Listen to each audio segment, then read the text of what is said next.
Thanks, everybody. Good morning, everybody. Thank you very much, everybody. Thank you very much, everybody, for coming along this morning. It's great to see so many people here.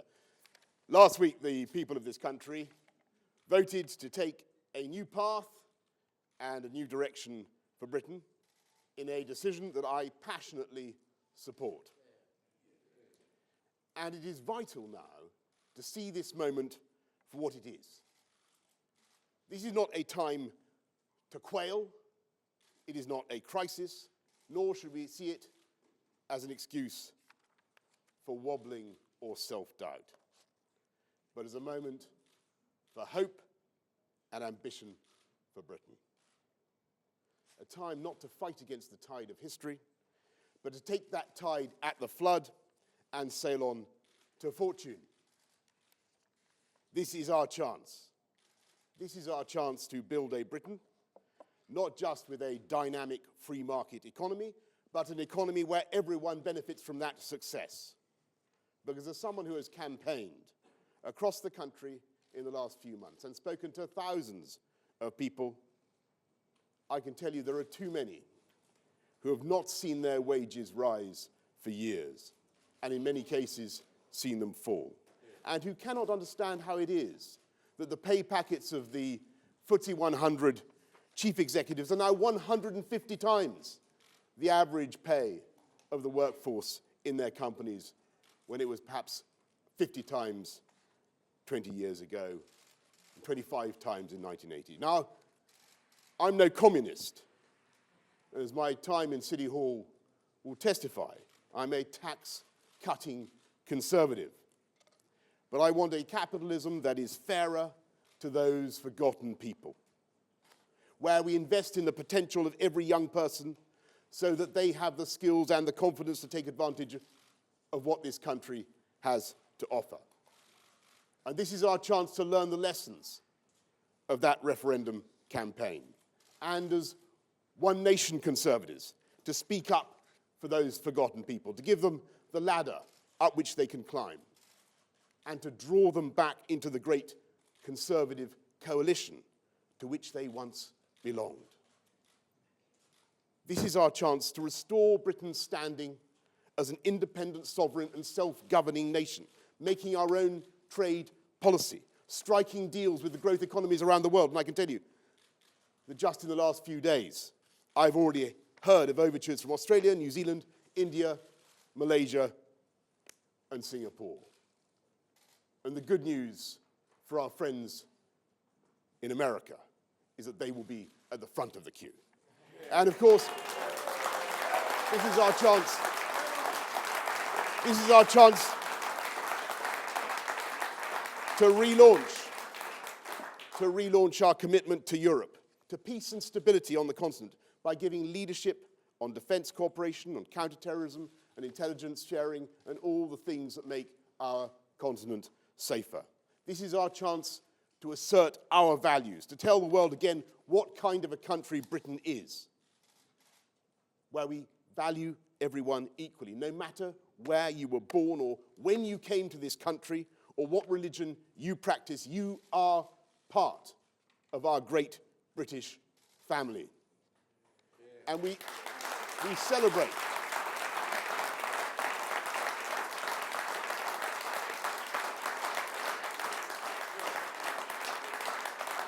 We celebrate the contribution made by people who have come to this country to make it better and richer, whether it is quants in the City of London or anaesthetists in the NHS, a country where every person, regardless of their sexuality, can get married and find fulfillment, a freedom that must rank as one of the finest of David Cameron's many fine achievements. This is our chance to unite our party around those values and at the same time to unite our country and our society. And it is vital now in the Conservative Party that we bring together everybody who campaigned so hard both for the Remain and the Leave sides. And I would like to see the most talented and capable men and women in our party uniting to take the country forward. And when I think of the progress that I want this country to make and hope this country will make, I cannot help but think of how London has been transformed over the last few decades, from relative stagnation to the most dynamic urban economy in Europe. And I'm immensely proud of what my team achieved at City Hall over the last 8 years, in which we did everything we could to break down the barriers that restrain the poorest in society and to fuel the engines of social mobility. We brought down crime by almost 20%, the murder rate down by half, bus crime down by 50%, obviously crime committed on buses rather than crime committed by buses, which, as I never tire of telling you, has been more or less wholly eradicated. We cut deaths by fire by 50% and brought down road traffic accidents to the lowest ever level. And when you think how crime and fire and RTAs disproportionately fall on the poorest sectors of our society, I think you can see those reductions as a victory for social justice.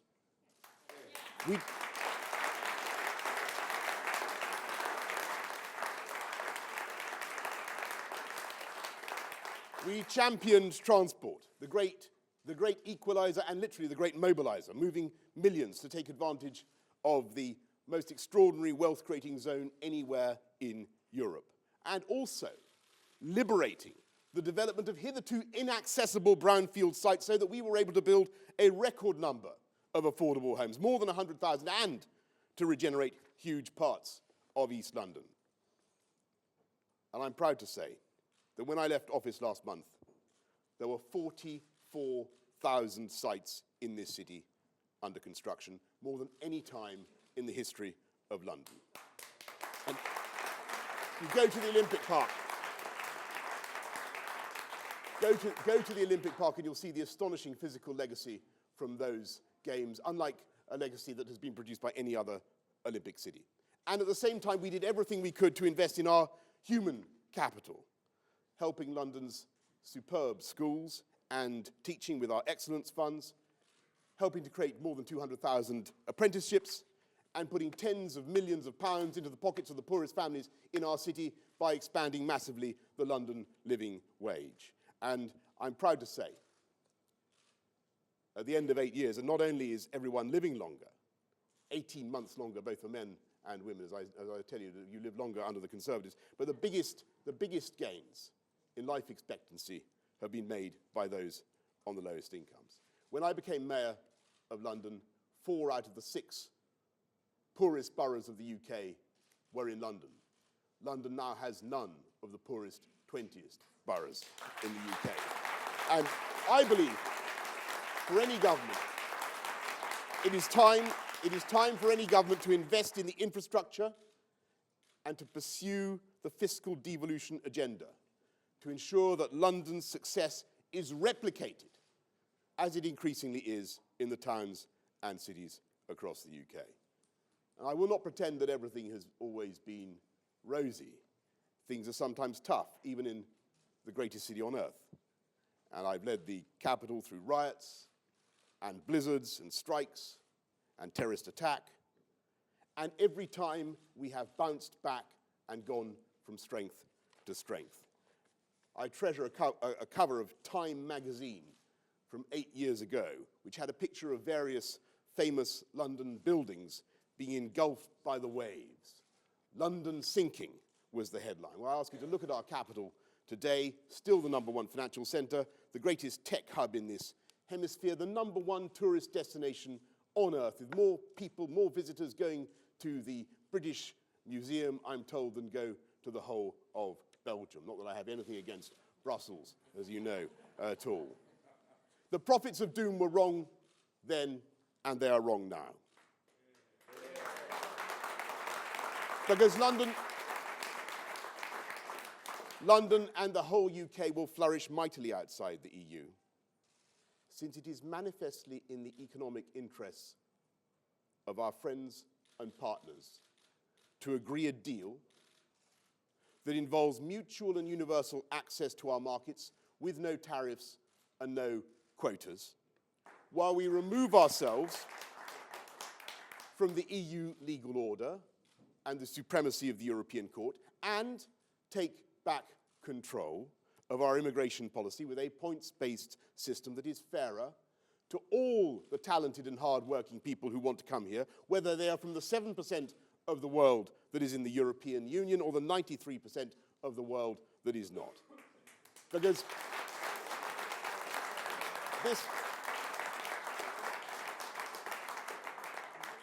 this is our chance to think globally again, to lift our eyes to the horizon, to bring our unique British voice and values, powerful, humane, progressive, to the great global forums without being elbowed aside by a supranational body.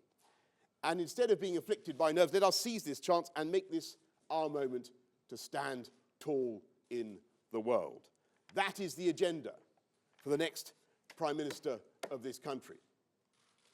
But I must tell you, my friends, you who have waited faithfully for the punchline of this speech, that having consulted colleagues and in view of the circumstances in Parliament, I have concluded that person cannot be me. My role will be to give every possible support to the next Conservative administration to make sure that we properly fulfill the mandate of the people that was delivered at the referendum and to champion the agenda I believe in. To stick up for the forgotten people of this country. Yeah.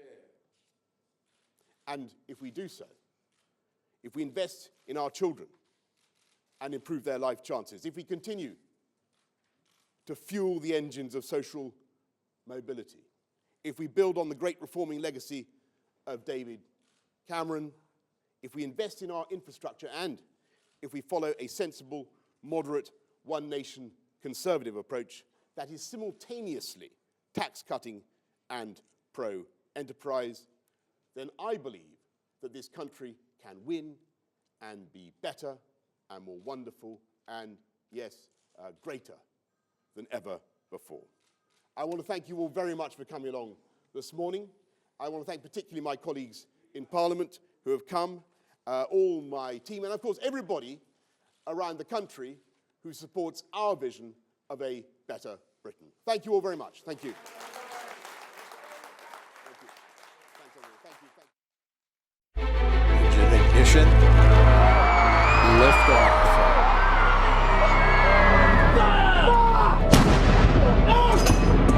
If you don't represent women in politics,